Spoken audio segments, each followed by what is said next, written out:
Importance of vital organs for life, assisting or substituting. Vital organs are highly essential for life maintenance. They traditionally include the heart, brain and brainstem, liver, lungs, stomach, intestines, kidneys, and pancreas.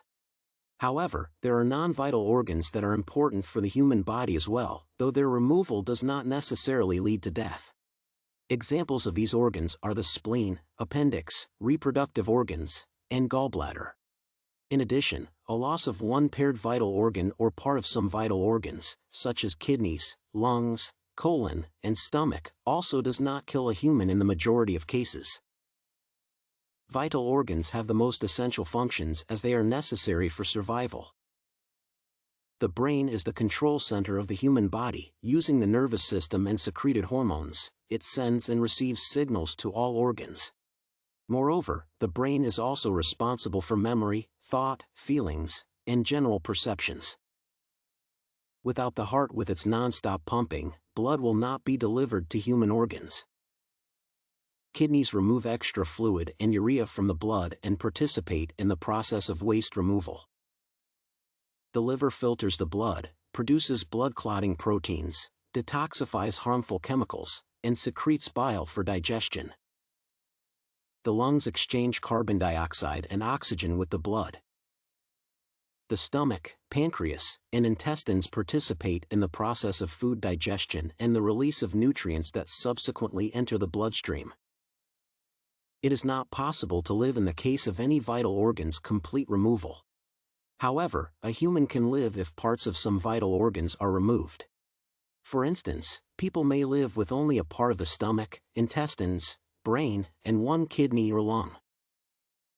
Assisting vital organs includes standard medical practices and clinical procedures with the normal use of devices and medications for life support.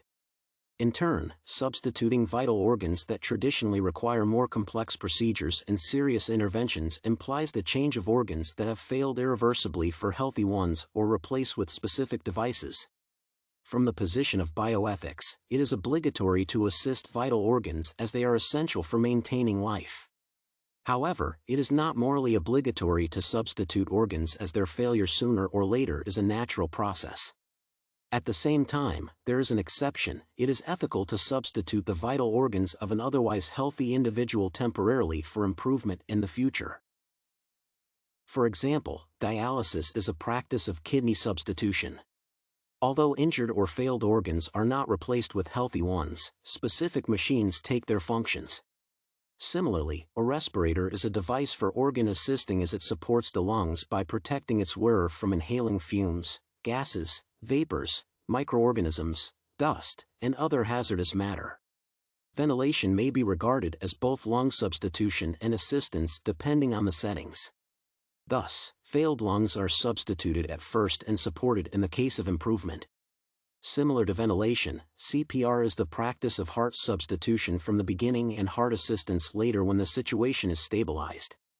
Tracheotomy is the practice of the lungs assisting and the trachea's substitution. On the one hand, it provides oxygen for the lungs and helps remove secretions.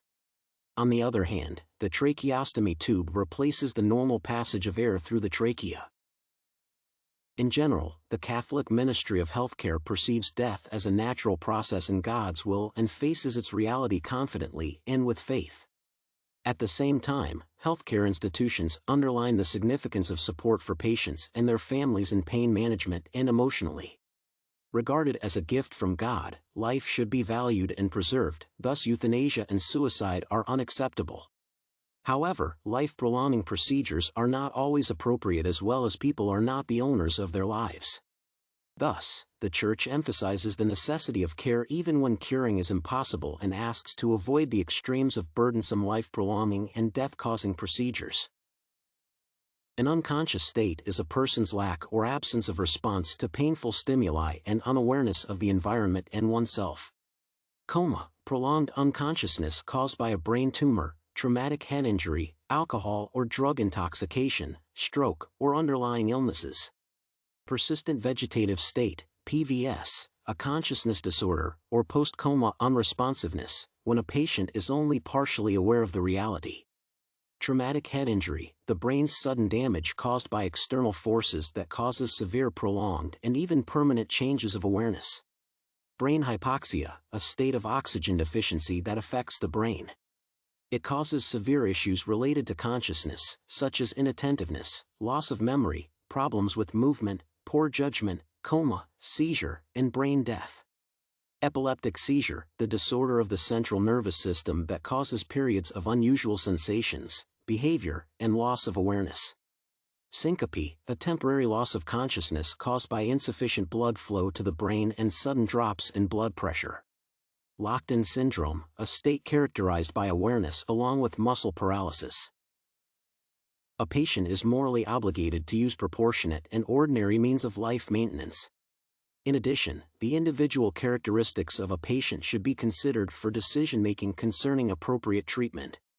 At the same time, it is morally wrong to use disproportionate and extraordinary means that cause an excessive burden for the patient's family or the community in general.